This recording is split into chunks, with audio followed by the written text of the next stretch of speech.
Assalamu alaikum. This is Waqas Khan, your host for TechCast, Alif USA's TechCast in America and worldwide.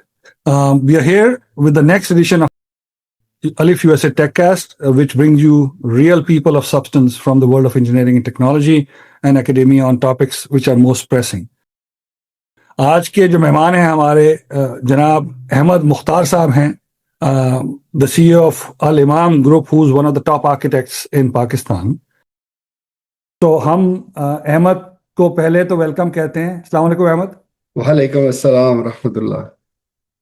बहुत बहुत शुक्रिया आपका हमें join करने का आज. पहले हम इस चीज़ से शुरू करते हैं कि आप अपनी ज़िंदगी के बारे में ज़रा सा बताइए. आपकी स्कूलिंग कहाँ हुई, a little bit about before you got to UET. Okay, it's very interesting because जब मैं 6 साल तक का था तो तब कोई मेरे ख्याल में 10 से 12 शहर फिर लिए थे. My father was a civil engineer और उनकी पोस्टिंग इतनी रैपिडली होती थी कि उनके साथ हम घूम फिर रहे थे. जब हम जेलम पहुंचे eventually when I was 6 years old, तो then my mother put her foot down कि जी अब हमने और ज्यादा जिप्सी की तरह जिंदगी नहीं गुजारनी, तो अब हम रहेंगे इधर ही जेलम में ही, because it was beautiful city. उस वक्त तो बहुत ही खूबसूरत शहर था और लकीली हमें जो घर मिला था वो भी बिल्कुल शहर से बाहर दरिया के किनारे. And in those were the times वो जब जेलम ठाठे मारता हुआ बड़ा एक दरिया होता था. बहुत खूबसूरत जगह थी वो जेलम का, वो दरिया और उसका एरिया जहाँ जिसकी आप बात कर रहे हैं मैंने देखा हुआ है. So I can appreciate that. या so it was a house all alone और इसके इर्द दरख्त और खेत वेत थे और एक तरफ बैक के ऊपर उसके हार्डली 50 yards पे दरिया था. तो it was a beautiful setup. तो all of us we fell in love with that place. और फिर वो स्कूलिंग उधर ही प्रेजेंटेशन कॉन्वेंट स्कूल था जहाँ पे पहले पढ़े. And then I did my FSc also over there. और इंटरेस्टिंगली एक उस वक्त यूईटी एक साल पीछे थी हर चीज में. अनफॉर्चुनेटली वो एडमिशंस लेट हो गए थे फॉर पॉलिटिकल रीजंस और एक साल बिल्कुल ही फारिग मिला. और वो साल जो है दैट वाज अ ब्लेसिंग. जो मोस्ट एंजॉयबल पार्ट वो जो एक साल फारिग जैसे कहते हैं ना, पढ़ाई के दरमियान में एक ब्रेक मिली. So I think that break was very helpful in many ways. मैंने दुनिया जहान की किताबें पढ़ छोड़ी और स्क्वाश और एथलेटिक्स किए बहुत. और एक साल के अंदर सारा टाइम ट्रैक सूट में ही होते थे. और वो दैट टाइम इज मुझे हमेशा याद रहता है वो वाला टाइम. और उसके बाद फिर यूईटी में पहुंच गए. So this is the beginning how the whole thing started. Jhelum. So one thing that you said is very very interesting. And हम बहुत ज्यादा पढ़ाकू किस्म के लोग होते हैं, पढ़ते हैं, हमें लगता है कि हम टाइम जाया ना करें.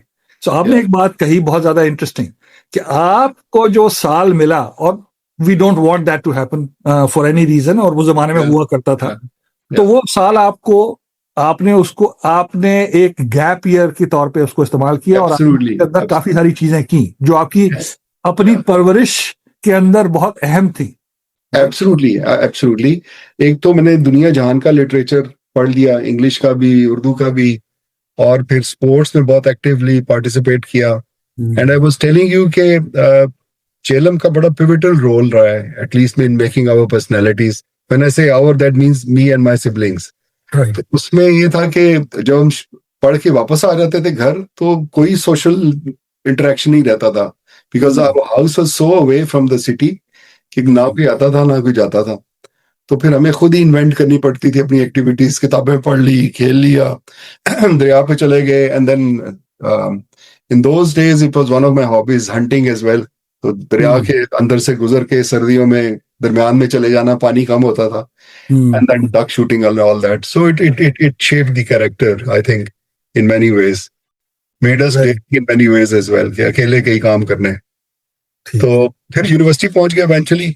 और मुझे नहीं पता कैसे पहुंच गया because my siblings they were highly intelligent people. मेरी बहन और भाई बहुत लायक थे और उनकी हमेशा फर्स्ट सेकंड पोजीशंस आती थी. मेरी नहीं आती थी. मेरी कोई पहली 8-9 पोजीशंस में होती थी और which was not bad at all. लेकिन मेरे टीचर्स कंपेयर करते थे मेरे सिबलिंग्स के साथ और कहते थे ये नालायक हो गया. मुझे मैं कहता था यार 6ठी 7वीं पोजीशन होना नालायक किधर से हो गया. But this is something which I faced for the first 8-9 years of my life. Hmm. और वो जैसे कहते हैं ना अंडरडॉग रहना, that was the kind of situation. So eventually फिर यूनिवर्सिटी पहुंच गए. यूनिवर्सिटी में आके 1-2 साल पहले इस तरह ही गुजर गए, खेलते ही गई. मैं इधर भी स्पोर्ट्स में एक्टिव रहा, स्क्वाश खेलता रहा, एथलेटिक्स करता रहा. But then I realized कि नहीं, it's enough. And by that time, I also understood that architecture is a different kind of a discipline. It's a very jealous lover. ये कोई और एक्टिविटी साथ आप रख नहीं सकते, ध्यान नहीं है इसको. Yeah. So then I thought, okay, fine, let's focus on that. And I think by the time second year end हो रहा था, तो then I really, zeroed in on to architecture. And मेरा नहीं ख्याल कि मैंने कोई लाइब्रेरी की कोई भी किताब होगी जो मैंने छोड़ी होगी आर्किटेक्चर के ऊपर, सारी पढ़ मारी. और the other thing which I did was कि by the time of second year, I started working in offices as well. So the whole day was packed. यानी सुबह जाना, अपनी जॉगिंग वगैरह करना, फिर यूनिवर्सिटी जाना, and then from university to the offices, फिर ऑफिस से वापस आना, and in the middle of the night तक अपनी assignments करनी, and somewhere in between वो squeeze करनी कुछ घंटे की नींद भी. So इस तरह की जिंदगी रही. और फिर वो मेरा ख्याल है बहुत सारे साल ऐसे ही जिंदगी रही. Lot of activity. तो ये मुझे बताइए कि आर्किटेक्चर आपने कैसे चूज किया? आपके वाले साहब सिविल इंजीनियर थे, ये तो मुझे पता है. या सिविल इंजीनियर, उसका इसमें कोई रोल नहीं है कि उसका कोई रोल आर्किटेक्चर में क्या. मैं I will be very honest with you, पढ़ाई जो है वो चूंकि मेरे लिए एक not was the primary thing. मेरे लिए उस वक्त सारी स्पोर्ट्स थी, सारा कुछ. तो मेरी माँ तो ये भी कहा करती थी, बेटा इतना तू खेलता है तो बीच में कहीं पढ़ भी लिया कर. तो ऐसी सिचुएशन थी. तो जब मैं इधर पहुंचा यूनिवर्सिटी में, तो मैंने अपने भाई से पूछा, यार सबसे कम आपके ख्याल में किस में पढ़ाई करनी पड़ती है? तो ही स्पॉन्टेनियसली ही सेड के आर्किटेक्चर में. मैं कहा बस ठीक है, मैं यही पढ़ूंगा. So this I selected architecture. So absolutely मुझे कुछ ऐसा नहीं था कि मैं बचपन से आर्किटेक्चर का शौकीन था, ऐसा कुछ भी नहीं था. So I discovered proper architecture when I was in university. उससे पहले इतना पता था कि जी हाँ जी आर्किटेक्ट्स होते हैं जो नक्शे वक्शे बनाते हैं. But when I reached university then I उसके बाद आर्किटेक्चर की समझ आना शुरू हुई, वो भी 1 साल के बाद. तो अब ठीक है, आप यूनिवर्सिटी आ गए हैं. अब आप यूनिवर्सिटी में हैं, आप साथ काम भी कर रहे हैं, which was unusual at that time, so that's good. और आप आर्किटेक्चर पढ़ रहे हैं, you are absorbing the whole field. और architecture is sort of, it's like a hybrid, right? Engineering है, लेकिन aesthetics बहुत ज्यादा important है, big picture की thinking चाहिए. तो उसके बारे में जरा बताइए, how does that evolve for a young student? Yes. एक तो जो मुझे फर्क नजर आया यूईटी का और बाकी इंस्टीट्यूशंस का, जो हम आते जाते रहते थे बाकी इंस्टीट्यूशंस में भी, उस वक्त ज्यादा नहीं थे आर्किटेक्चर के, 1-2 ही थे. तो the advantage which UET had, that it had all the other engineering disciplines very near to it. So हमारा इंटरेक्शन जो होता था सबके साथ, तो जब हम कोई प्रोजेक्ट वगैरह डिजाइन भी करते थे, सो इनएविटेबली हम डिस्कस कर रहे होते थे अपने इंजीनियर्स दोस्त के साथ भी. जैसे सिविल इंजीनियर मेरा भाई भी था, उनके सारे दोस्त अहबाब जो वो भी देख रहे होते थे. So that gave us slight edge कि हम उनके इंजीनियरिंग एस्पेक्ट्स जो हैं आर्किटेक्चर के, उनकी हमारी अंडरस्टैंडिंग बाकी स्कूल्स की निस्बत बेहतर हो गई. And we owe that to university, I think UET. So ये जो एक था एडवांटेज. और दूसरा जो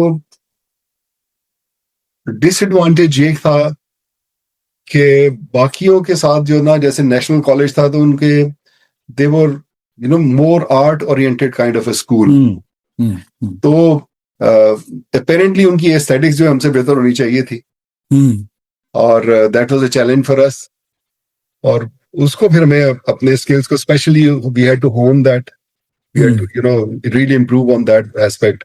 So but I think that the biggest teacher and the best teacher which I've found, apart from the faculty, I would even give more marks to those books that we have gone through in those times.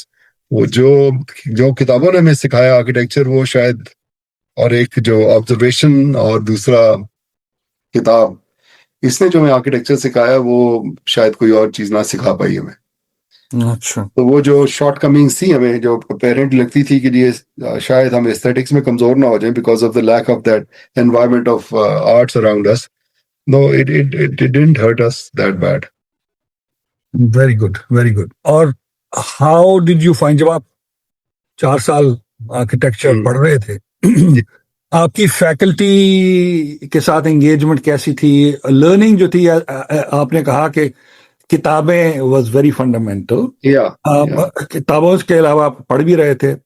Then role models होते हैं, वो बड़े बड़े architects के नाम पता होते हैं, फिगर आउट करना पड़ता है कि भाई उनकी क्या कैपेबिलिटी थी जो जिसने उनको यूनिक बनाया। तो ये वाली चीजों के बारे में जरा बात कीजिए। या जो आर्किटेक्चर का जो सीन पाकिस्तान में था उस वक्त में, that was not it was not big scale architecture, it was it was engineering companies जो है वो बेटर बड़ा शेयर प्रोजेक्ट्स का वो ले जाती थी। अच्छा। जैसे नेस्पाक है, तो अब तो खैर बहुत ही जो है एक्सेसिवली इन्फ्लुएंस उनका ज्यादा हो गया, because I will come to that in the latter part of our podcast.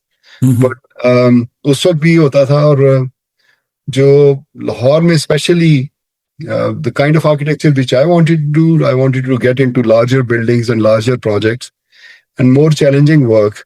तो वो चीज मुझे उधर लाहौर में वो कम नजर आई। सो मुझे जो एक दो ऑफिसेज पसंद थे वो कराची के थे। अच्छा। अभी फिदाली था विच वाज डूइंग जब हम पहुंचे आखिरी एक आध साल में तो वो लम्स कर रहे थे, सुई गैस बिल्डिंग लाहौर में कर रहे थे, तो those are big projects. So similarly, the other company which I liked was another company which was Arshad Shahid Abdullah. That was again a Karachi-based company doing good architecture. So and a large-scale architecture as well. तो वो चीज जो वो लाहौर में मुझे कम कम नजर आई। तो मेरी आई वॉज ऑलवेज एस्पायरिंग कि यार अच्छा यार कराची जाके काम करेंगे, but I didn't want to go to Karachi. तो इवेंचुअली टर्न्ड आउट जब मैं 9th टर्म में जब थीसिस का जब हमने रिसर्च वर्क किया तो उसको मैंने I pasted it on the walls जो जूरी के लिए, but then I had to go somewhere for my commitment with some office. तो काम उधर लगा हुआ था, मेरी जूरी नेक्स्ट डे थी। तो some gentleman came from Habib Fidali's office. They had a camp office in Lahore. So he looked at the work and he gave an offer to a friend of mine that whoever has pasted his work, tell him to join us after doing the 10th term. So next day when I came, he told me about that. I was very happy. मैंने कहा यार मुझे तो पता ही नहीं था हबीब फिदाली का इधर ऑफिस भी है, तो that is great. So मैं 10th term करके चला जाऊंगा उनके पास ही। So I was lucky in that sense that office where I wanted to work, I ended up in that office for 1.5 years. तो आई थिंक दैट जिस तरह एक इंस्टीट्यूशन का पहले इंस्टीट्यूशन की जो एक जो आपके ऊपर सारी जिंदगी एक असर रहता है, उस तरह जो पहला office which you join that is kind of an alma mater as well. तो वो भी आपके ऊपर सारी जिंदगी उसकी एक छाप रहती है। So I am very thankful to that office because for 2 reasons. One, it was a good office doing very good, nice projects. Or the other reason was it was a very small office in Lahore and lot of work to do and very small team. So we were round the clock, we were working on projects, and that really gave me, lot of insight into many projects in a very short time. So jo fast paced thi projects hi, that really helped me a lot in many ways, how to, deliver. Ek hota hai ki, you design something, the major part is the delivery of that design. सो वो चीज जो है वो मुझे बहुत उसमें help मिली उस office में काम करके, and that really till now I am thankful to that. नहीं, तो आपकी बात बिल्कुल सही है। मैं यहाँ पे जब यंग बच्चों से बात करता हूँ, उनको गाइड करता हूँ कई दफा, तो उसमें ये होता है कि आप अगर एक एंटरप्रेन्योरियल एंटिटी में जाएं या एक छोटी कंपनी में जाएं जो कि बड़े काम कर रही है, तो उसमें आपको सीखने के मौके ज्यादा मिलते हैं। आपको हर कुछ करना पड़ता है, आपके पास प्रेशर भी ज्यादा होता है, but when you go through that, वो आग से निकलते हैं तो वो कुंदन बन जाते हैं। So I think that's very powerful thing to Yeah. get at an early stage in your life. Yes, it really helped because उसमें यानी हम सारा दिन काम करते थे और फिर डेडलाइंस होती थी, फिर रात को ड्राफ्टिंग रूम के अंदर नीचे कारपेट पड़ा होता था, उधर ही सो जाना, और सुबह यानी थोड़ी देर के लिए 1 आध घंटे की ब्रेक जो लेते थे वो नैप लेनी उधर, एंड देन बिफोर फजर घर भाग जाना, जाके शावर लेना, कपड़े बदलने, have a breakfast and then come back to the office. By 9 again you're back in the office, regardless of that you have left at around 4 a.m. in the morning. So वो जो एक rigorous routine उसने skills काफी अच्छे कर दी है, यानी कम time में कैसे काम करते हैं, तो that really helped in the long run. अपनी practice जब की तो उसके अंदर भी बड़ा उसका फायदा हुआ. अच्छा, interestingly, when I was in third year, by the end of third year of architecture, I was in a partnership with a architect. उनके लिए यानी एक practicing architect के साथ मेरी partnership होगी. अच्छा. So I was making a lot of money as well, and I was studying as well. So by the time, by the end of second year, मैंने अपने काम शाम करके अपनी गाड़ी खरीद ली खुद अपने पैसों से. तो that was a great achievement. मुझे बाकी आप छुपे रुस्तम थे भाई, आप उस वक्त काम कर रहे हैं, साथ साथ आप पढ़ाई कर रहे हैं. Yeah. और आप so that, and then having a partnership as well. a partnership, yeah. लेकिन फिर जब मैं पढ़ के हटा तो then I realized कि नहीं भाई, ये पैसे वैसे तो सारी जिंदगी कमाए जाएंगे, but working in a good office is extremely important. And again, it is not going to let me off the hook to work at my own as well. So then I went down to my partner. I told him that, listen, I have to work in an office on a larger company for 1.5 years, and let me do that. अगर मैं उसके बाद वापस आ गया, I'll join you. Otherwise, you're free of all the किसी किस्म की कोई liabilities नहीं है. आप अगर किसी और के साथ मिलके काम करना चाहते हैं तो जरूर कर लीजिए. तो it was a fair thing which I did. And then he went on, और उन्होंने किसी और के साथ मिलके काम कर लिया. But I wanted to work in a good office. And then again, जब मैं 1.5 साल उधर काम कर लिया तो again I had a set goal in my mind, and I understood very well कि regardless of that कि मैंने टॉप किया यूनिवर्सिटी में, और उसके बावजूद मेरा ख्याल है मेरा नॉलेज इतना नहीं है, मुझे और पढ़ना जरूरी है. तो उस पढ़ने के लिए if I teach for 1 or 2 years in university, that is really going to help. But luckily, जो head of department थे, he one day called into my office कि यार तुम आके पढ़ाते क्यों नहीं इधर यूनिवर्सिटी में. तो I said okay fine. So मैंने फिर वो जॉब जो इतनी जबरदस्त जॉब थी वो छोड़ी, पढ़ाने चला गया आधी से भी कम तनख्वाह पे. But that was important. वो टाइम भी बड़ा important था, because that gave me even more realization के I know very less about architecture. Because जब वो lecture तैयार करने होते थे तो तब समझ आती थी कि there's so much more to discover, so much more to learn. And 1.5 साल के बाद ही मैं बाहर पढ़ने चला गया जी. And then I did my masters, and luckily वहां पे भी अल्लाह मियां ने बेवकूफियों पे पर्दे डाले रखे और उधर भी टॉप कर लिया. अच्छा, ये बात अभी मैं वापस जाता हूँ. आपने 2 चीजें कहीं बहुत इंपॉर्टेंट है, बिकॉज माइंडसेट में यंग लोगों को ये दिखाना चाहता हूँ. This is a very interesting journey, and I appreciate you sharing it. आप एक अच्छी कंपनी में काम कर रहे हैं, and you work there for a year and a half. You work very hard, आपने प्रोजेक्ट्स किए हैं. For the self awareness to think कि भाई मैं ज्यादा सीखना चाहता हूं, मैं आधी तनख्वाह में पढ़ाना चाहता हूं इसी इंस्टीट्यूशन में जहां से मैंने पढ़ा है, is not a very normal thing to do. So उसका मैं माइंडसेट जो है बच्चों को ये वाली चीज समझाना चाहता हूं कि how did you think through that. See, the only answer to that is that to excel in anything, you need to have a mixture of madness. And that madness can compel you to take certain decisions जो आम लोगों को शायद वो बड़े बेवकूफाना decisions लगेंगे, but आपको if you are very clear in your goals कि मुझे ये अचीव करना है, और तो इसको अचीव करने के लिए मुझे सब कुछ करना है, तो फेलियर और सक्सेस जो है that is not in your hands. बिल्कुल सही। Just putting in the best effort is in your hands, and उसके अंदर जो है वो कमी नहीं होनी चाहिए। अच्छा, अब वो इसमें बड़े एक मजे की बात ये है कि मेरे ज़हन में हमेशा से ये था कि आई हैव टू मेक अल इमाम a company. I dreamed of that name when I was in second year architecture. अच्छा और एक असाइनमेंट मिली कि जी आप अपनी कंपनी का लोगो बनाएं। अच्छा। तो मैंने अपनी कंपनी का लोगो बनाया अल इमाम। सो अल इमाम enterprises.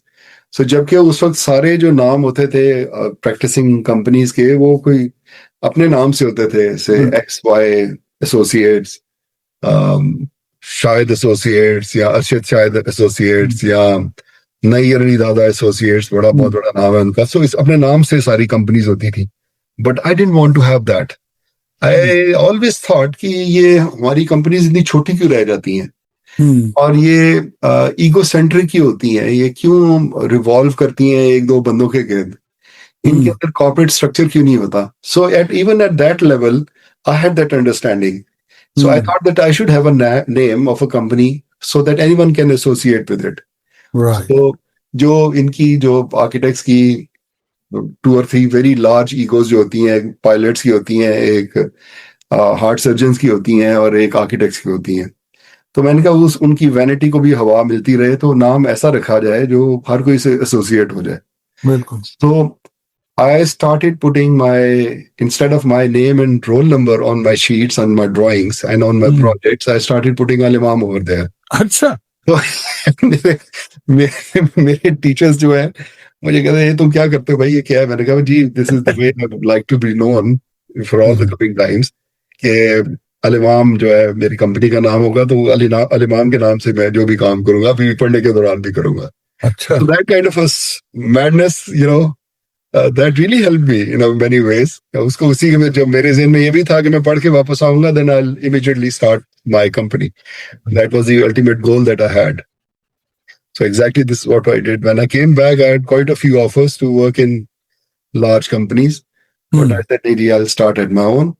And when I sat in my office for the first day, which was a one room or 1.5 room office, and the total staff was 2 guys, one myself, and the other one was the T-boy, and who was runner as well, and a T-boy, और सब कुछ था। मेरा गप मारने वाली बंदा भी एक वही था। So the first job which came to me was doing a drawing room. Can you do a drawing room? मैंने जो स्पेशलाइजेशन की थी अर्बन डिजाइन और रीजनरेशन में की थी। I could change the cities, I could develop the derelict cities of the parts of the city, and here I'm getting an assignment of doing a drawing room. तो एक second के लिए तो मैं चुप कर गया। तो मैं I'll be very honest with you, मैं उठा, मैंने कहा मुझे 2 मिनट दें। मैं साथ वाले कमरे में गया, मैंने जाके 2 नफल पढ़े। मैंने कहा अल्लाह ताला, मैं तो इस काबिल भी नहीं हूँ कि एक ड्राइंग रूम कर सकूं, तेरी बड़ी मेहरबानी है, तूने काम भेज दिया। Then I came back and I said, बिस्मिल्लाह, लाएं दे करते हैं काम। बड़ी बात है। That was the assignment which I got, a drawing room. And then he went away and he brought another friend. उसने कहा जी ये मेरा 5 मरले का घर कर दें। मैंने कहा जी कर देते हैं। And then it went on, and a project brought another project, and that way. And the only thing is that you keep your focus, take the grind, and the best teacher is your failure. So I think जो failures ने जितना strong किया ना, वो किसी ने नहीं किया। By doing all those projects and reinventing ourselves after every 4 or 5 years, कि अच्छा हम छोटे project कर रहे हैं, तो ये बड़े projects में कैसे जाएंगे? You keep on trying doing those larger projects, और every time you face a failure, because कभी कहेगा कि जी आपको experience नहीं है, कोई कहेगा कि जी आपके पास वो टीम नहीं है, whatever reason, ठीक है? But keep doing it, and one day somebody would see through and say कि नहीं यार, you're the right people to do the job. And then from one stratum you move on to the second stratum, ठीक है? और फिर आपको अपनी team को फिर जो देखना है कि जी आपकी टीम ऐसी है कि जिससे आगे वाले काम कर सके, and then you start building another team, and you start reinventing yourself as well. So that process goes on and on and on.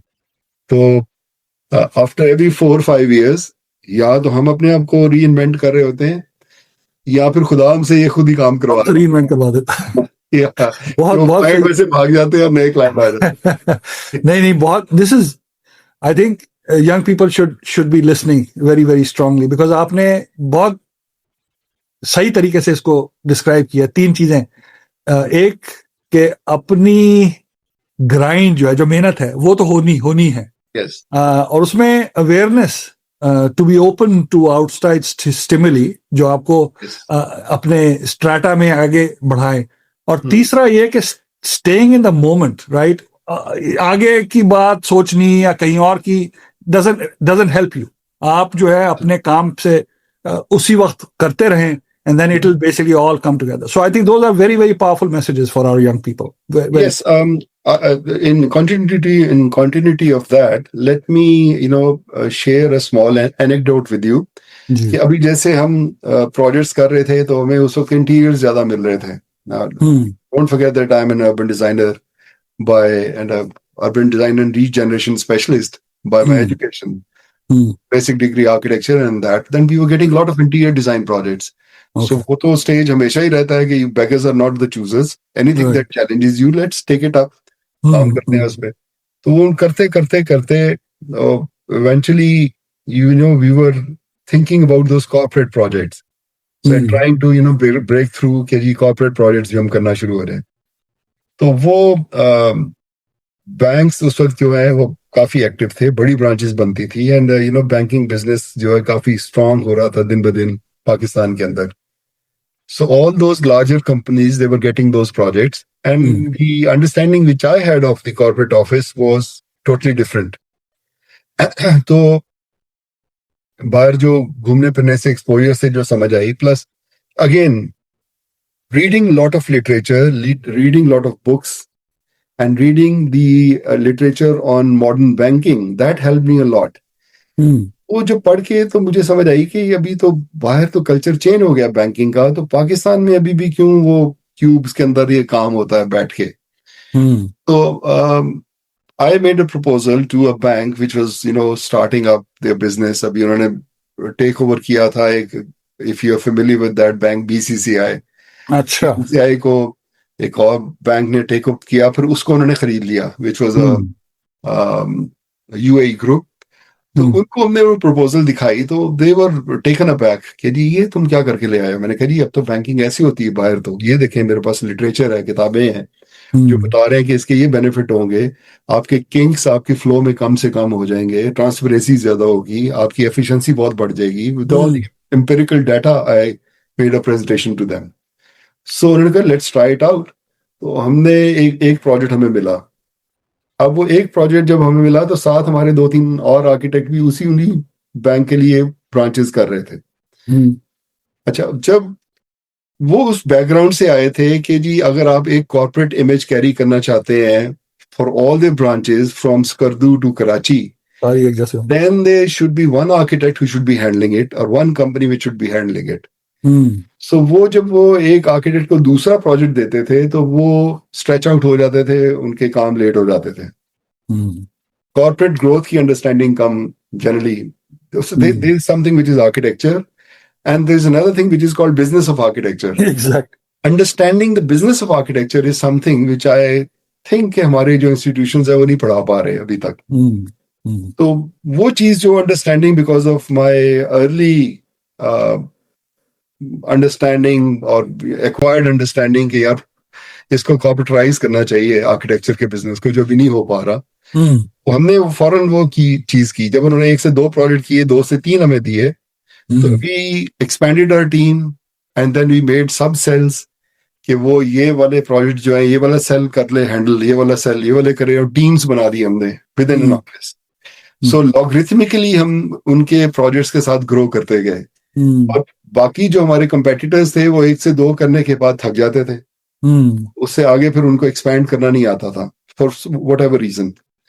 So that really gave us an edge and in a stretch we did 400 banks in a matter of 6 to 7 years. Wow! वो इतने खुश हुए हमारा client कि उसने कहा कि जी okay fine, आप हम टेलीकॉम बिजनेस में हम एक्सपैंड करने लगे हैं, आप उधर भी आ जाएं। So हम telecom में भी घुस गए. And then we did another 750 projects in four and a half to 5 years. Wow. So that was amazing time. यानी हम हर दूसरे दिन एक project churn out कर रहे होते थे. And then keeping that standard, that quality was extremely important. अच्छा, तो उसके लिए क्या हुआ कि जो अब वो चाहते ये थे जो हमारा क्लाइंट के लिए हमें तंग ना करो, हमें ब्रांच चाहिए फलानी डेट पे, स्टेट बैंक से हमारी कमिटमेंट होती है या हमारे टेलीकॉम के ये टारगेट्स हैं और हमें इस डेट को ये जो अपना कॉर्पोरेट ऑफिस है वो चाहिए. वो क्या इसके लिए आपको जो फर्नीचर है, जो इंफ्रास्ट्रक्चर है, जो एयर कंडीशनिंग है, जो नेटवर्किंग है, जो डाटा सेंटर है, ये सब कुछ आपने करना है. This is not our head. So जब हम अपने वेंडर्स के पास जाते थे तो वो वेंडर्स जो है वो उधर भी यही प्रॉब्लम था कि उनको एक्सपैंड करना नहीं आता था. तो यू नो जिसे कहते हैं by compulsion we got into other things as well. कि फिर हमने अपना एक सेटअप बनाया, फैक्ट्री लगाई जो फर्नीचर बनाना शुरू होगी. एक हमने अपना सेटअप शुरू किया जो HVAC और MEP का काम करना शुरू हो गया.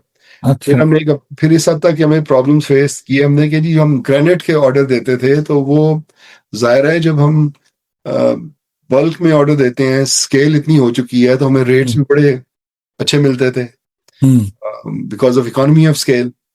मगर हमारे जो वेंडर्स थे वो क्या करते थे, वो चीजें उठा के तो जो रिटेल के कस्टमर्स थे वो उनको 1.5 गुना पैसे दे रहे होते थे, हमारी चीजें जो तैयार हुई थी उनको दे देते थे.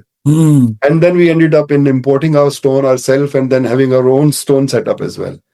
So कंस्ट्रक्शन इंडस्ट्री के अंदर जितने भी बिजनेस इन्वॉल्व थे वो सारों के हमें सेटअप खुद ही बनाना पड़ गए. तो what happened then Al Imam, from Al Imam Enterprises it became an Al Imam group. So we got into several other businesses because of compulsion के लिए हमने वक्त के ऊपर डिलीवरी करनी है अपने प्रोजेक्ट्स की. सो वर्टिकली इंटीग्रेटेड कंपनी आपने बनाई इसी वजह से. ये कॉन्सेप्ट जो है वो टेक्नोलॉजी में, अब जैसे मैं हाईटेक में हूँ 40 साल से, सो उसके अंदर जो बड़े बड़े लोग हैं, IBM है या जो बड़े लोग हैं, वो वर्टिकली इंटीग्रेट करते हैं चीजें for the same reason that you just said. So आपने ऑर्गेनिकली उसी जगह पे पहुंचे कि वो चीजें करें. एंड उन जहां आपको प्रॉब्लम्स फेस करते थे आपने उनको figure out कर लिया कि how to use that as an advantage and also lever कि आपको problem ना हो, right? True. Again, the reason was that how to make a delivery, how to deliver at the committed timeline. So that was the target और उसके लिए जो कुछ करना पड़ता हम कर गुजरेंगे. So we were expanding a lot, we were reinvesting a lot और शायद हम जो कमाते थे सारा कुछ वापस फिर रीइन्वेस्ट कर देते थे. So but then eventually then we realized that we have created a Frankenstein. Now we are looking to feed that Frankenstein. हाँ बिल्कुल. उसको अब उसको जो देव बना दिया अब उसको जिंदा रखने के लिए हम सारा काम करते हैं दिन ब दिन. So that was another very dangerous situation. Right. Again that was a time to reinvent and try to understand that do we want to keep on doing this thing throughout our life or do we want to again go one level up. So then again हमने कहा कि चलो यार अब इससे भी बड़े project करके देखते हैं. And with all the infrastructure that we have, what can we do? Then we thought of EPC contracts. तो ये बेसिकली मिनी EPC कॉन्ट्रैक्ट्स ही थे कि क्लाइंट हमें अपनी रिक्वायरमेंट बताता है कि जी मुझे इतने बंदों की ये ब्रांच चाहिए और मुझे इतने टेलर्स चाहिए, मुझे इतना रिलेशनशिप ऑफिसर्स चाहिए, मुझे क्रेडिट के इतने बंदे चाहिए, रिस्क के इतने बंदे चाहिए. तो हम उसके लिए पूरा सोल्यूशन बना के सब कुछ करके बना के इसको हैंड ओवर करते थे. It's an EPC project. तो for us to get into those larger EPC project was just one step away. So next thing, this is what we did. And then we, got into a competition which was doing a forensic lab. And we never knew at that time that we were doing the largest forensic lab in Asia and the second largest in the world on EPC mode. So that was a huge challenge for us. क्योंकि government of Punjab जो थी उसमें से पहले कभी भी बल्कि पाकिस्तान में कोई टेक्निकल बिल्डिंग का EPC प्रोजेक्ट नहीं हुआ था. अच्छा। तो उनको भी नहीं समझ थी कि उसकी कॉन्ट्रैक्ट की जो रेपरकशंस क्या होती हैं ऐसे कॉन्ट्रैक्ट की, इसमें एडवांटेजेस कॉन्ट्रैक्टर के क्या होते हैं और एडवांटेजेस क्लाइंट क्या क्या होते हैं। तो of course government being government, उनकी तो यही कोशिश होगी कि एडवांटेज खाली क्लाइंट का ही हो, कॉन्ट्रैक्टर भी ना हो। So we suffered for that as well, but we paid an opportunity cost for that. पैसे शायद हमने बहुत सारे उसमें लूज भी किए, but then again it took us to an absolutely another domain कि हम larger EPC projects के अंदर आ गए। And then again there was reinventing ourselves, reinventing our systems, and getting into a different kind of projects. So the process goes on and on. But I think that the takeaway for the students as well, or for the young architects, that रुक ना जाए, comfortable नहीं होना चाहिए कि जी अब ये हो रहा है तो everything is selling perfectly and let's keep on doing it. यानी तलातुम होना चाहिए लहरों में हर वक्त। वो पत्थर जो है वो तालाब में रिपल्स क्रिएट करेगा, या रिपल्स क्रिएट होनी चाहिए। और वो उससे खौफ नहीं खाना चाहिए, क्योंकि चांसेस आर ऑलवेज देयर कि आप लूज करेंगे तो क्या हो गया, लूज करेंगे से क्या फर्क पड़ता है अगर लूज करेंगे, कोई बात नहीं है, जो अल्लाह आज है वो कल भी है, जिसने आज देना है उसने कल भी देना है, तो फिर खौफ किस चीज का खाना। बड़ी बात है बिकॉज स्टेटस को पे कई, और हमारे यहाँ ज्यादा होता है ये कि हम स्टेटस को पे खुश हो जाते हैं कि भाई हमारी चीज चल रही है, ਇਹਦੇ ਚ चेंज ना करो, ਇਹਨੂੰ ਇੱਥੇ ਹੀ रहने दो। लेकिन this is a very important lesson for the young people. बहुत बिल्कुल सही कहा आपने। So many times it happened that our company from 150 we came down to 10 or 15 because of the change of that, taking a quantum leap into a different domain। तो आप कई दफा बुरी तरह गिरते भी हैं, तो जब गिरते हैं तो उठते हैं, मट्टी शट्टी झाड़ते हैं, और फिर अपने आप को you gather all your energies back and then you start doing it again। Forensic Lab was like that। We were for 3 years, day in and day out, we were doing that project, very complex project in terms of MEP and everything। तो 3 साल हमने और कुछ भी नहीं किया, सिर्फ वो कर रहे थे। तो जब करके हटे तो पैसे भी सारे खत्म हो गए और एनर्जी भी खत्म हो गई। तो फिर but then again we stretched our capabilities to a certain new extent, and that helped us to get into different kind of projects। And then हमने कहा okay fine, let's do one thing more कि अब हम EPC खाली खुद नहीं करते, let's go and help people in doing EPC projects। So understanding again कि larger projects G2G जाते हैं unfortunately पाकिस्तान में। ये एक और बड़ा important issue है जो मैं जरूर चाहूंगा कि through your forum, if people can start thinking about it, our regulatory bodies, whether those are in government or whether those are in PCATP, Pakistan Council of Architects and Town Planners, that think about it कि ये क्या हो रहा है कि आपकी ना capacity building हो रही है, ना आपकी कैपेबिलिटी बिल्डिंग हो रही है। G2G सारे प्रोजेक्ट जा रहे हैं। गवर्नमेंट जो है अपने प्रोजेक्ट नेस्पा को दे देती है, आईडैप को दे देती है, अर्बन यूनिट को दे देती है। सो प्राइवेट सेक्टर जो है वो क्या करेगा? प्राइवेट सेक्टर सिर्फ घर बनाए और छोटे छोटे प्लाजे बनाए। उनकी जो कैपेबिलिटीज और जो अंडरस्टैंडिंग है उसको आप इस्तेमाल ही नहीं कर रहे। प्लस वो कंपेटिटिव कभी भी नहीं होंगे। गवर्नमेंट टू गवर्नमेंट जब प्रोजेक्ट जाएंगे तो वो तो हमेशा ही सेल कंफर्टेबल कर रहे हैं। उनको जब आप प्रोजेक्ट देंगे तो वो आपको बिल्कुल मीडियोक्रिटी में रखेंगे हमेशा। वाई? बिकॉज वो सारे तनख्वाहदार लोग हैं। उनकी अपनी स्किन उसमें इन्वॉल्व नहीं है। They will never stretch to those new limits. अगर आपका प्रोजेक्ट एक्सपेंसिव हो रहा है या लेट हो रहा है, हु केयर्स? क्या लूज करना है उन्होंने उसके अंदर से? ये तो प्राइवेट सेक्टर को जब आप इन्वॉल्व करेंगे तो वो आपके लिए नई चीजें करेगा, वो आपके लिए एनर्जी कॉन्शियस बिल्डिंग्स बनाएगा, वो आपके लिए इकोनॉमिकल बिल्डिंग्स बनाएगा। तो ये जो चीज है, ये we are struggling more with this. Now this is that aspect कि the politics of practice as well.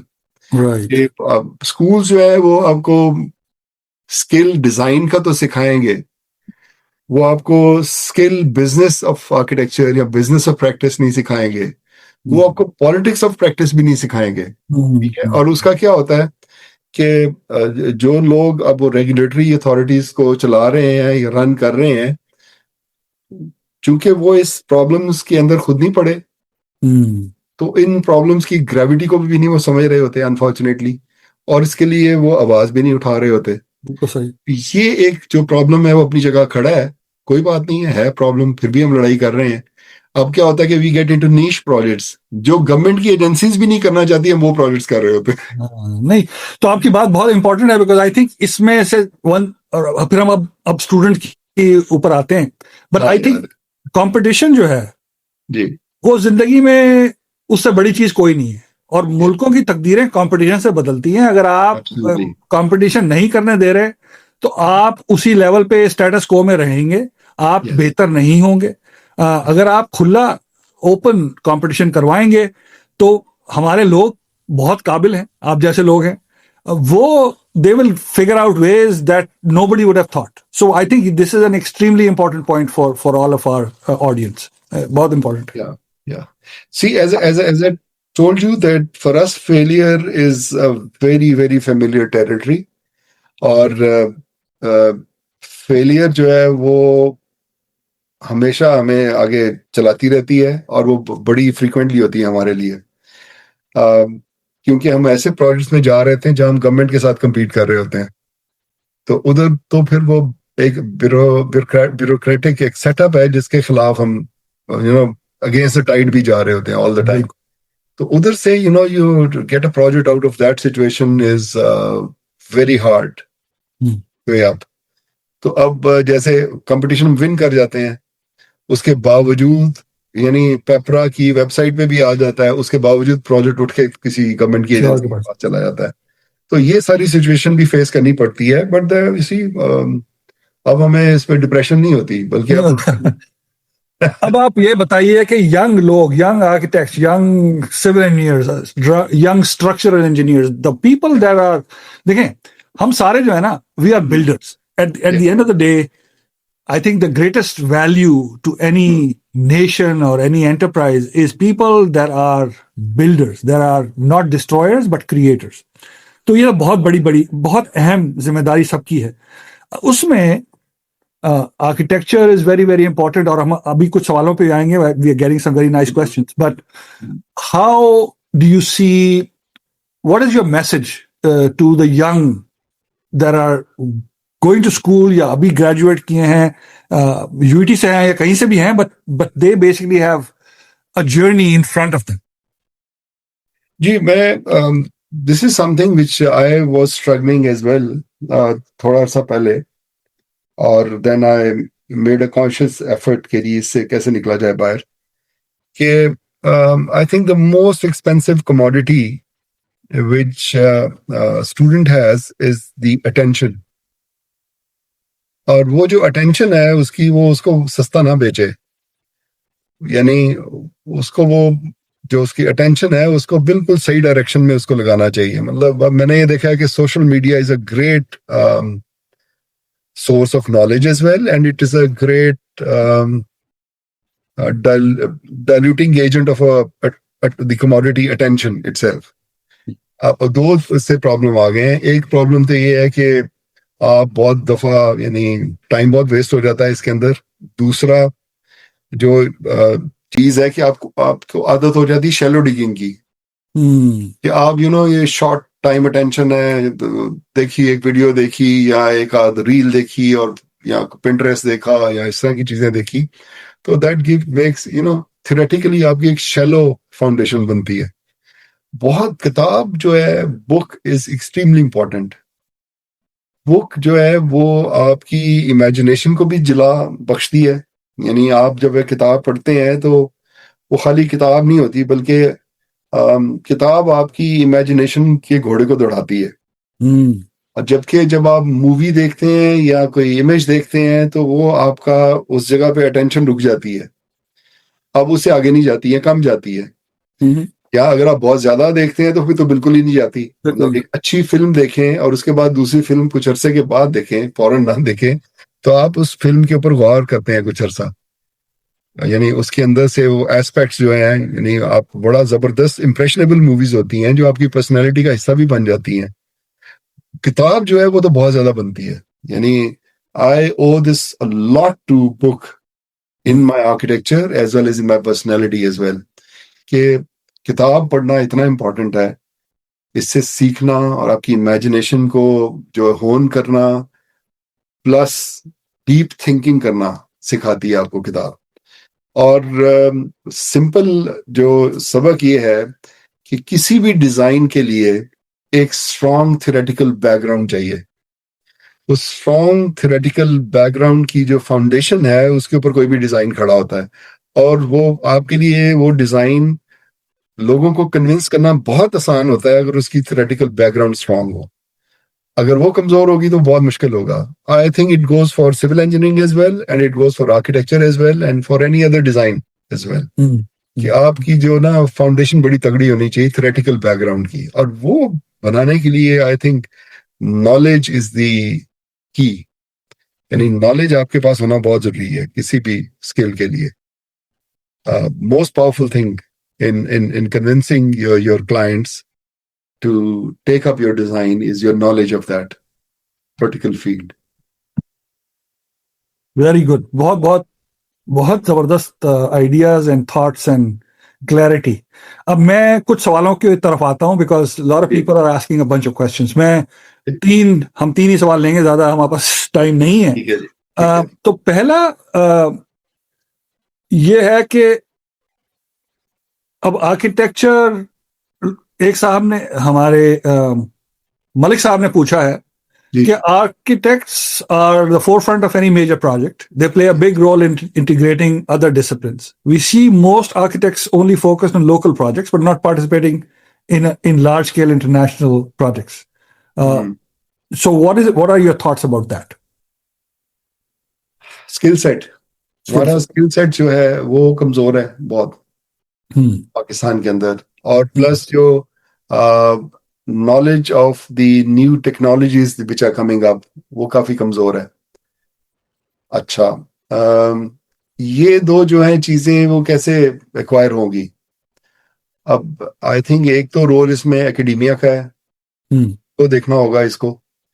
और उनको जो ग्रेजुएट्स हैं वो थोड़े से अच्छा, मैं एक और चीज is just coming up to my mind कि पूरी दुनिया के अंदर यूनिवर्सिटीज लीड करती हैं। थिंक टैंक जो होते हैं वो सारे यूनिवर्सिटी से बनते हैं मोस्टली। अब वो नए आइडियाज जनरेट करती हैं यूनिवर्सिटीज और फिर टेक्नोलॉजी उनको फॉलो करती है या इंडस्ट्री उनको फॉलो करती है। सो जो मैंने जो देखा आर्किटेक्चर के अंदर, उसके अंदर ये हो रहा है कि वो इंडस्ट्री को फॉलो कर रहे हैं। ये इंडस्ट्री क्या कर रही है, तो जो एकेडमिया है वो पढ़ा रही है और उस इंडस्ट्री के लिए वो पसंद नहीं करते आर्किटेक्ट ये बात, बट यानी प्रोडक्ट तैयार कर रही है उस इंडस्ट्री के लिए। हालांकि ये होना चाहिए कि उस इंडस्ट्री के फ्यूचर के लिए उनको पढ़ाना चाहिए जो भी पढ़ा रहे हैं वो, not for that industry in that point in time, but for the future of that industry. So जो एकेडमिया है उसकी नजर उस इंडस्ट्री के फ्यूचर पे होनी चाहिए। ठीक है, जो मुझे अनफॉर्चुनेटली थोड़ी सी उसमें लैग नजर आया है कि वो पीछे हैं, आगे नहीं है।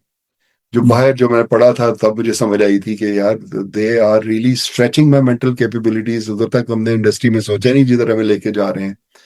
तो एक तो ये एकेडमिया को अपना ये रोल प्ले करना चाहिए इसके अंदर। तो तब क्या होगा कि आप जो ग्रेजुएट निकलेंगे वो जब बाहर जाके इंटरव्यूज वगैरह देंगे तो वो थोड़ा सा उससे आगे की बात कर रहे होंगे, तो क्यों नहीं उनको रखा जाएगा और ज्यादा रखा जाएगा उनको। अब उन्हें क्या करना पड़ता है, उनको ट्रेन करना पड़ता है, और जो भी ट्रेन करके आप लेके ऊपर आएंगे वो अंडरडॉग होगा, उसको तनख्वाह भी कम मिलेगी और उधर से बेचारा लेके अपना सफर शुरू करेगा। तो आपने जैसे प्रोजेक्ट्स की बात की है नियाज साहब ने, तो उसके लिए आई थिंक एक तो डेयरिंग होना पड़ता है। अभी जैसे we had offices in 7 countries and 3 continents before 2008, तो हम काम कर रहे थे हर मुल्क के अंदर। अब फिर हम वापस एक्सपैंड करना शुरू हो गए हैं बिकॉज आपको अपनी स्ट्रेंथ को देखना है, यानी जो भी आप इधर काम करते हैं आपकी स्ट्रेंथ क्या है। So now we found that data centres is our strength and we have gone out to Saudi Arabia, now we going to Qatar के लिए हम उधर डाटा सेंटर्स वगैरह जाके इनके लिए बना रहे हैं। तो आई थिंक वो बात वही है कि जब तक अपना ऑफिसेज बड़े नहीं होंगे पाकिस्तान में या हमारी इंडस्ट्री की स्केल बड़ी नहीं होगी, हमारी इकोनॉमी की स्केल बड़ी नहीं होगी, तब तक हम बड़े प्रोजेक्ट्स में नहीं आएंगे। बड़े प्रोजेक्ट्स में नहीं आएंगे तो करेंगे नहीं। हमारा दूसरा चैलेंज भी है कि गवर्नमेंट छोड़ेगी बड़े प्रोजेक्ट्स, तभी प्राइवेट सेक्टर करेगा ना। सबसे बड़ा प्रॉब्लम ये है इस वक्त जो मुझे नजर आता है। बहुत बहुत सही, बहुत सही। अच्छा, आप, अब मैं एक किसी और साहब से सवाल, नाम नहीं पता, वो ये कह रहे हैं कि भाई हमारा एक नया जगह डेवलप हो रही है, आप तो बिग बिग स्केल वाले आदमी हैं, आपने पढ़ाई भी ऐसे की है, तो जैसे अब गवादर है, बड़े स्केल पे एक चीज बन रही है now, obviously multiple factors go into it, will not go into all of that, but दर अगर उस स्केल पे effect ho, so that could basically change things in some ways. So from an architectural standpoint, or from a builder standpoint, or somebody who basically creates large spaces, how do you see it?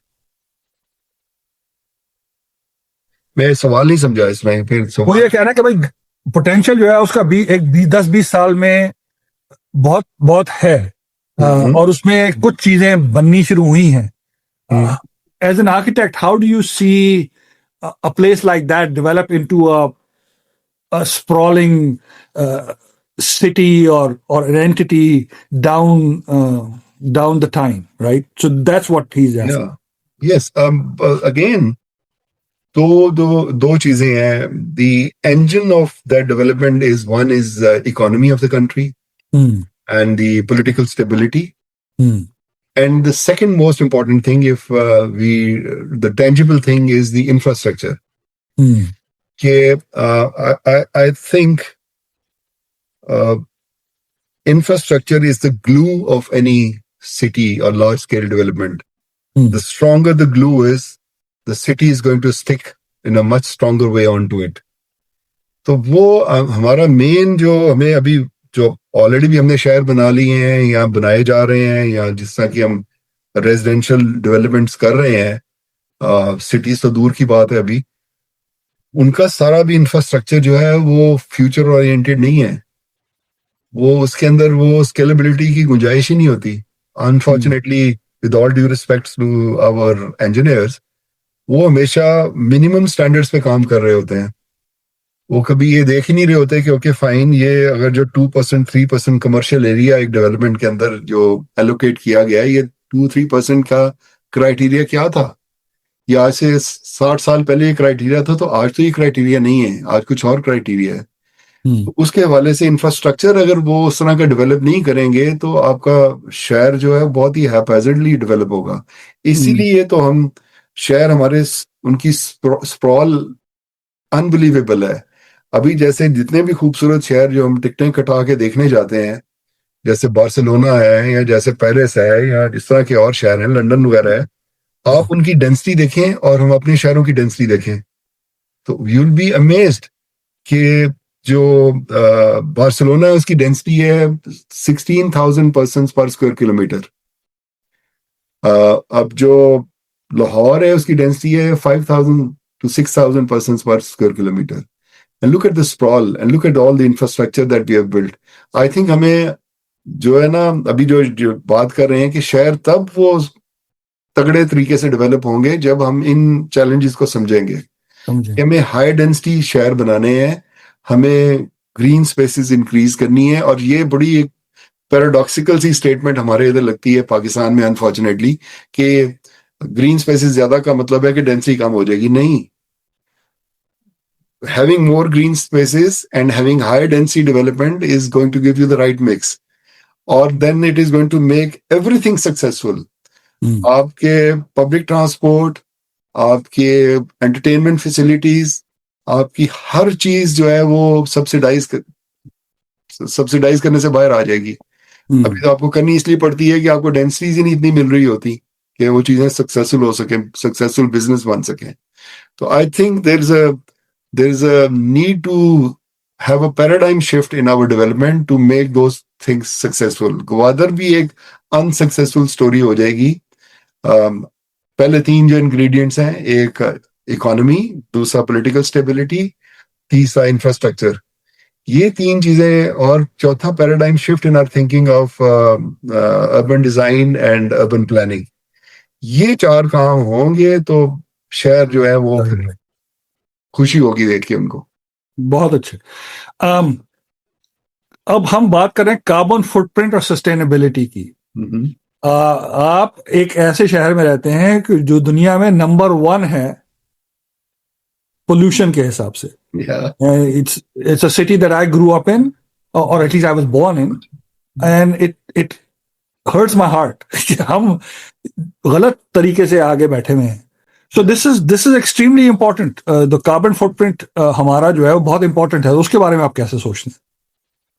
देखिए, ये भी उसी की extension है जो मैंने अभी बात की थोड़ी देर पहले, कि कार्बन फुटप्रिंट खुद ब खुद काम होना शुरू हो जाएगा जब आप ये तीन चार काम जो अभी बात हुई है कर लें, कि आपके शहरों की डेंसिटी इंक्रीज कर दें, स्प्रॉल कम हो जाएगी, जो व्हीकलर मूवमेंट कम हो जाएगी, स्ट्रीट्स डेमोक्रेटिक हो जाएंगी, लोग यानी अगर आपने रास्ते दिए होंगे उनके लिए, पैदल चलने वालों के लिए भी, साइकिल वालों के लिए भी, और different means public transport, that is the key to reducing the pollution.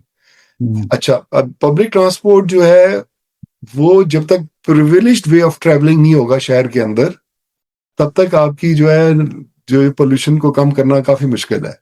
अभी पोल्यूशन भी तीन चार किस्म की है। एक पोल्यूशन है जो हम बाहर से आती है जब हम फसलें वगैरह जलाते हैं, उसको तो वो मैनेजमेंट के थ्रू कंट्रोल किया जा सकता है, it's a more of a government level decision कि वो इसको इम्प्लीमेंट करें जो आपकी पॉलिसीज हैं उनको।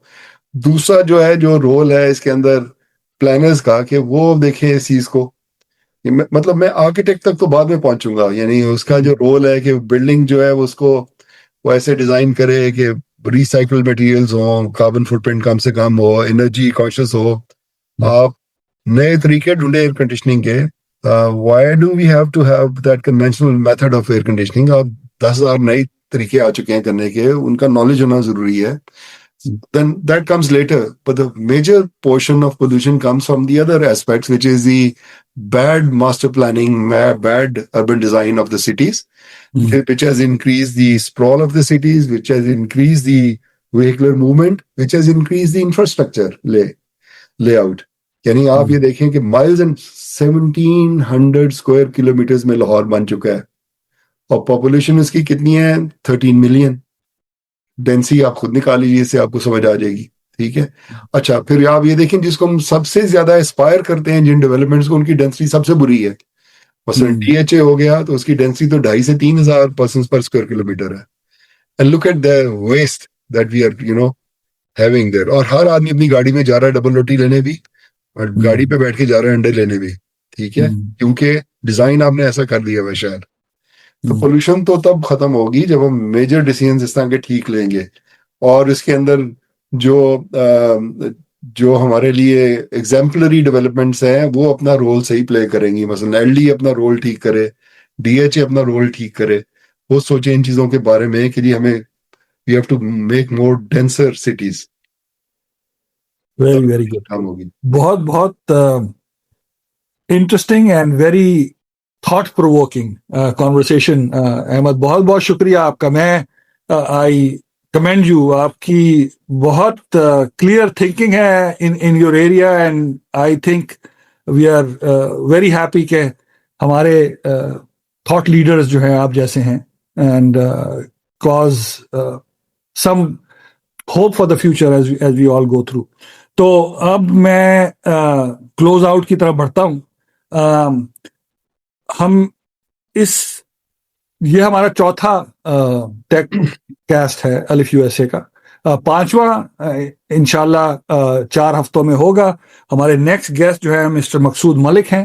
ही runs a pretty strong construction company in New York. तो Maqsood sahab has graciously agreed to be the next guest, और हम फर्स्ट वेडनेसडे ऑफ फरवरी में इंशाल्लाह उनसे बात करेंगे। सो या, architect then followed by a construction magnate. As always, मैं आखिर में एक शेर पढ़ता हूँ जो मुझे पर्टिनेंट लगता है। तो वो आज का शेर है, वो जिनके होते हैं खुर्शीद आस्तीनों में, वो जिनके होते हैं खुर्शीद आस्तीनों में, उन्हें कहीं से बुलाओ, बड़ा अंधेरा है। ये सागर सिद्दीकी साहब का शेर है एंड पर्टिनेंट है इंशाल्लाह। Hopefully all of our aspirations will go forward. Thank you very much, Ahmed. Appreciate your time. It's a pleasure being here. बहुत शुक्रिया. Thank you. Assalamu alaikum.